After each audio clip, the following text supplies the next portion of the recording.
Can you consent for sex using a smartphone? What happens if you change your mind? Legal experts say while these consent apps could help you if you're falsely accused, they are very risky as well.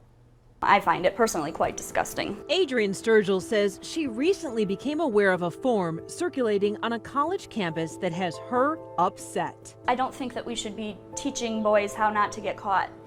We should be teaching boys how not to sexually assault or harass women. It's an extremely graphic sexual consent form, asking the recipient to sign off on various sexual acts. Do you think this is dangerous?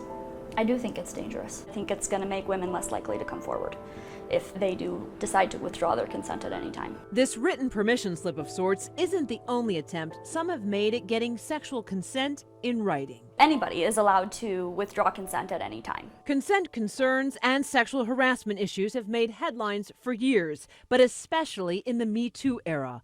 There are now several smartphone apps where you can create a virtual contract of sorts to consent to sex. But are these a good idea?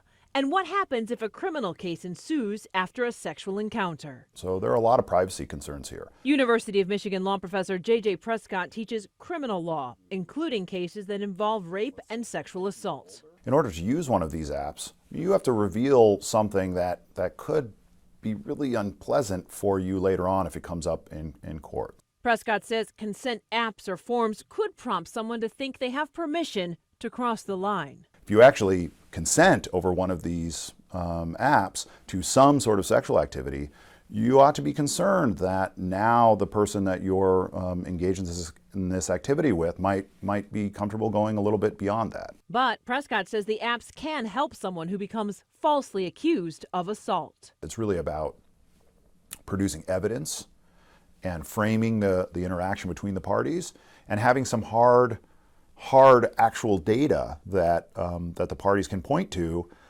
back up their stories of what happened. Because consent can change at any time, the apps or a consent form ultimately prove nothing.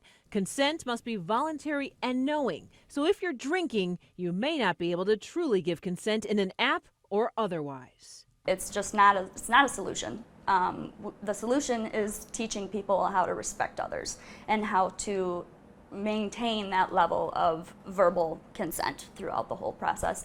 Some of the apps say their agreements are legally binding, but experts tell us contracts like this are very hard to enforce. Several of the consent apps are no longer allowed in the App Store or on Google Play due to the content, but some of them are still available. I'm Heather Catallo, 7 Action News.